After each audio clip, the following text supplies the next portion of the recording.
মৰমৰ অকণিহঁত মই গীতিমা দাসে তোমালোক সকলোকে ই কক্ষাৰ আন এটি নতুন ভিডিঅ'লৈ স্বাগতম জনালো। মই তোমালোকৰ লগত আলোচনা কৰি আছিলো তোমালোকৰ তৃতীয় শ্ৰেণীৰ আমাৰ গণিত পাঠ্যপুথিখনৰ শেষৰ পাঠটি। আহাচোন শেষৰ পাঠটিৰ আজিৰ অৰ্থাৎ শেষৰ অংশটিত কি আছে আমি চাম। ইয়াতে চোৱা, ইয়াতে প্ৰথমে আমি কি দেখা পাইছো, এখন ছবি দেখা পাইছো। এতিয়া এই ছবিখনৰ পৰা আমিনো কি কৰিব লাগিব বা কি শিকিম আহাচোন চাও। চোৱাচোন, ইয়াতে প্ৰথমে কৈছে ৰংমনে ঘৰৰ পৰা বিদ্যালয়লৈ দুটা পথেৰে যাব পাৰে। আটাইতকৈ চমু পথটো বাছি উলিয়াই নীলা ৰং কৰা। এতিয়া আমি কি কৰিব লাগিব, ইয়াত আমাক কৈছে যে ৰংমনে ঘৰৰ পৰা বিদ্যালয়লৈ দুটা পথেৰে যাব পাৰে আৰু আটাইতকৈ যিটো চমু পথ সেইটোত আমাক নীলা ৰং কৰিব দিছে। এয়া হ'ল ৰংমন আৰু এইখন হ'ল ৰংমনৰ বিদ্যালয়। গতিকে ইয়াৰে আটাইতকৈ চমু পথ কোনটো হ'ব? ৰংমন এনেদৰে যাব আৰু এনেদৰে বিদ্যালয় পাব। তোমালোকে এই পথটোত খুব সুন্দৰকৈ নীলা ৰং কৰি ৰাখিবা। তাৰপিছত কি আছে চোৱা, ইয়াত এবাৰ কৈছে শিশু উদ্যানখন পাবলৈ ৰংমনে যিটো পথেৰে যাব পাৰে পথটোত এনেধৰণৰ চিন দিব লাগিব। এতিয়া তোমালোকে চোৱা, শিশু উদ্যান কোনখন? এইখন হ'ল শিশু উদ্যান। এতিয়া ৰংমনে যিটো পথেৰে শিশু উদ্যান যাব তাত আমি চিন দিম। এতিয়া চোৱাচোন তোমালোকে ৰংমনে কেনেধৰণেৰে যাব শিশু উদ্যানখনলৈ? এনেদৰে আগুৱাই যাব, তাৰ পাছত এনেধৰণেৰে আহিব আৰু আহি আহি শিশু উদ্যানখন পাব। তাৰপিছত চোৱা কি আছে, এবাৰ কৈছে বজাৰৰ পৰা ঘৰলৈ আহিব পৰা আটাইতকৈ দীঘল পথটো বাছি হালধীয়া ৰং কৰা। এতিয়া বজাৰৰ পৰা ঘৰলৈ অহা আটাইতকৈ দীঘল পথ এইখন হ'ল বজাৰ। এতিয়া এনেধৰণেৰে যদি আহে এইটোতো আটাইতকৈ চমু পথ হ'ব। যিহেতু আমাক আটাইতকৈ দীঘল পথটো বাছি উলিয়াব দিছে, গতিকে আহা আমি আটাইতকৈ দীঘল পথটো বাছি উলিয়াওঁ। গতিকে কেনেধৰণেৰে যাব চোৱাচোন ৰংমন।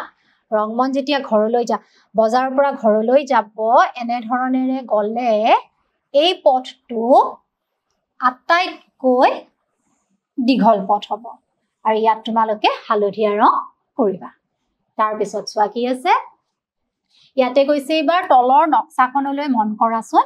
ইয়াতে এখন নক্সা দিয়া হৈ আছে। নক্সাখনত আমি কি কি দেখিছো? শিশু উদ্যান, চাহৰ দোকান, পাৰ্কিং, চিকিৎসালয়, আৰক্ষী চকী, বাছ আস্থান, ঔষধালয়, ATM আৰু বজাৰ। আৰু ইয়াত আমাৰ দিশবোৰ দিয়া হৈ আছে। এইটো হ'ল উত্তৰ দিশ, তাৰপাছত তলৰ ফালে এইটো হ'ল কি দক্ষিণ, এইফালে পশ্চিম আৰু সেইটো ফাল হ'ল পূব দিশ। এতিয়া চোৱাচোন আমাক কি কৰিব দিছে। ইয়াতে কৈছে অনুপে বাছ আস্থানৰ পৰা ওলাই আহি পশ্চিম দিশেৰে আগবাঢ়ি চাৰিআলি এটা পালে। চাৰিআলিটোৰ সোঁহাতে আগবাঢ়ি গ'লে অনুপে কি পাব? এতিয়া চোৱা, এইটো হ'ল বাছ আস্থান। অনুপে বাছ আস্থানটোৰ পৰা ওলাই পশ্চিম দিশেৰে আগবাঢ়ি আহি এটা চাৰিআলি পালে।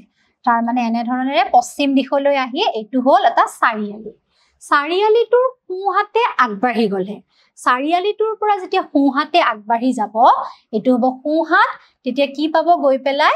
চিকিৎসালয় পাব। তাৰপিছত চোৱা কি কৈছে, চিকিৎসালয়ৰ বিপৰীত দিশত কি আছে? এইখন হ'ল চিকিৎসালয়। চিকিৎসালয়খনৰ বিপৰীত দিশত আছে ঔষধালয় মানে ফাৰ্মাচী। তাৰপিছতো চোৱা কি আছে, আৰক্ষী চকীৰ পৰা ওলাই কোনটো দিশত আগবাঢ়িলে বজাৰ পোৱা যাব? আৰু আৰক্ষী চকীৰ পৰা ওলাই কোনটো দিশত গ'লে বজাৰ পাব? চোৱা, আৰক্ষী চকী হ'ল এইখন। ইয়াৰ পৰা যেতিয়া এইখিনিলৈ ওলাই আহিব তাৰ পাছত বজাৰ কোনটো দিশত যাব লাগিব? বজাৰ কোনফালে আছে তোমালোকে চোৱা, এইটো হ'ল বজাৰ। তাৰ মানে দক্ষিণ দিশত আহিব লাগিব আৰু দক্ষিণ দিশত আহিলে কি পাব? বজাৰ পাব। তাৰপিছত চোৱা কি আছে, চিকিৎসালয়খন চাহ দোকানৰ পৰা কোনটো দিশত অৱস্থিত? আৰু চিকিৎসালয়খন, এইখন হ'ল চিকিৎসালয়, চাহ দোকানৰ কোনটো দিশত অৱস্থিত? পূব দিশত অৱস্থিত। তাৰপিছত চোৱা কি কৈছে, ATMৰ পৰা টকা উলিয়াই মানুহজনে বজাৰ কৰিবলৈ গ'লে কোনটো দিশত যাব লাগিব? এইটো হ'ল ATM। ATMৰ পৰা টকা উলিয়াই মানুহজন ইয়াতে ৰ'ল আৰু তাৰ পাছত তেওঁ বজাৰত যাব আৰু তাৰ বাবে তেওঁ কোনটো দিশত আহিব লাগিব? দক্ষিণ দিশত আহিব লাগিব।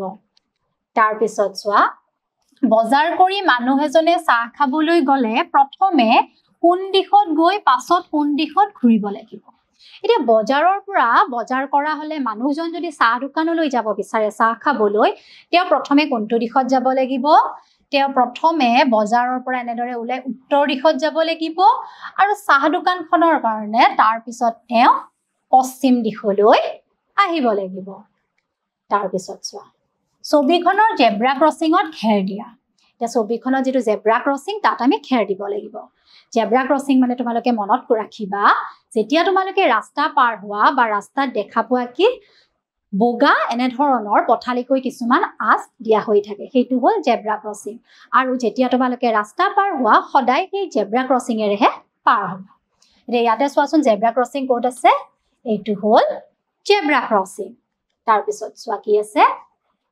চিকিৎসালয়ৰ পৰা ওলাই পশ্চিম দিশত গৈ চাৰিআলিটোৰ পৰা উত্তৰ দিশত কি আছে এতিয়া চিকিৎসালয়ৰ পৰা ওলাই পেলাই তেওঁ ক'ত যাব লাগিব পশ্চিম দিশত তাৰ পাছত পশ্চিম দিশত গৈ তেওঁ কি কৈছে পশ্চিম দিশত গৈ চাৰিআলিটোৰ পৰা উত্তৰ দিশত কি আছে শিশু উদ্যান তেওঁ চিকিৎসালয়ৰ পৰা ওলাই পশ্চিম দিশত আহিব এটো হ'ল চাৰিআলি আৰু চাৰিআলিটোৰ উত্তৰ দিশত আছে এখন শিশু উদ্যান তেনেহলে তোমালোকে এইখিনিলৈ সুন্দৰকৈ বুজিব পাৰিলা নহয় তোমালোকৰ তৃতীয় শ্ৰেণীৰ পাঠ্যপুথিখনত যিসমূহ পাঠ আছিল সেই পাঠসমূহ ইমানতে সমাপ্ত হ'ল মই আহিছো সকলোলৈকে বহুত মৰম আৰু ধন্যবাদ জ্ঞাপন কৰিলো